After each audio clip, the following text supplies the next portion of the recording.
호구 피해 실종자 수색 도중에 숨진 해병대원 순직 사건을 재검토한 국방부 조사본부가 관련자들을 경찰에 이첩하기로 했습니다. 해병대 1사단장 등 4명은 업무상 과실치사 혐의를 적시하지 않고 사실관계만 적기로 했고 대대장 2명에 대해서는 범죄 혐의가 있다고 판단했습니다. 취재기자 연결합니다. 임성재 기자.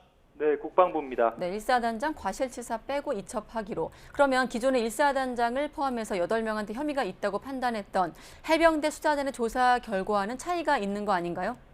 네, 국방부 조사본부가 해병 순직 사건과 관련한 재검토 결과를 발표했습니다. 그 결과 모두 6명을 경찰에 넘기기로 했습니다. 기존 해병대 수사단의 조사 결과 8명이 범죄 혐의가 있다고 판단한 것과는 차이가 있는 건데요. 우선 장화 높이까지만 입수 가능하다는 여단장 지침을 어기고 허리 높이까지 입수를 직접 지시한 대대장 2명은 혐의가 인정된다고 판단했습니다. 이에 인지통보서를 작성해 경찰에 넘기기로 했습니다. 또 수색 활동과 관련한 지휘 라인에 있거나 현장 통제관으로 임무를 부여받은 1사단장 등 4명도 문제가 식별됐다고 판단했습니다. 다만 일부 진술이 상반되는 정황이 있는 등 현재까지 확보한 자료로 혐의까지 특정하기에는 제한된다고 결론 내렸습니다. 즉 1사단장 등 4명에 대해선 혐의를 빼고 각 사실관계만 적시해 경찰에 송부하기로 한 겁니다.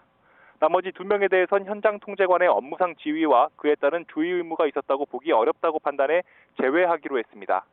애초 해병대 수사단은 중위와 상사 2명에 대해 과실치사 혐의가 있다고 판단하고 경찰에 넘겼지만 이 조사본부는 이들이 순직 해병과 같은 조로 편성되지 않았지만 임의로 합류한 상황이었다고 설명했습니다.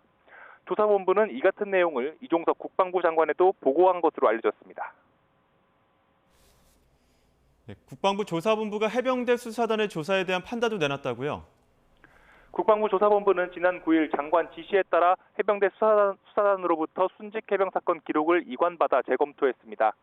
이번 해병 순직 사건을 호우 피해 실종자 수색 작전 전 이 작전 지역에 대한 위험성 평가를 하지 않은 상태에서 지휘 개선상의 잘못된 지시로 이 안전장구도 착용하지 않은 채 수중 수색 작전을 하던 중 급류에 휩쓸려 익사한 안전사고로 결론 내렸습니다.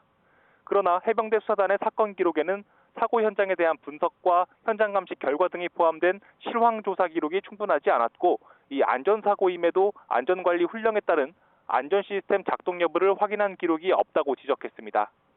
또 당시 현장에서 실제 작전 통제 권한을 보유했던 육군 54단 지휘관계 등에 대한 기록이 포함되어 있지 않는 등 이 보강 조사가 필요하다고 설명했습니다.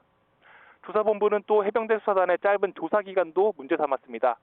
해병대 수사단은 14일 즉 2주 만에 사건 조사를 종료했는데 이 3대 범죄 이관 후 발생한 변사 사건 가운데 경찰에 넘긴 다른 사건의 이첩 소요 기간은 최소 한 달에서 최대 넉 달까지였다고 설명했습니다. 지금까지 국방부에서 전해드렸습니다.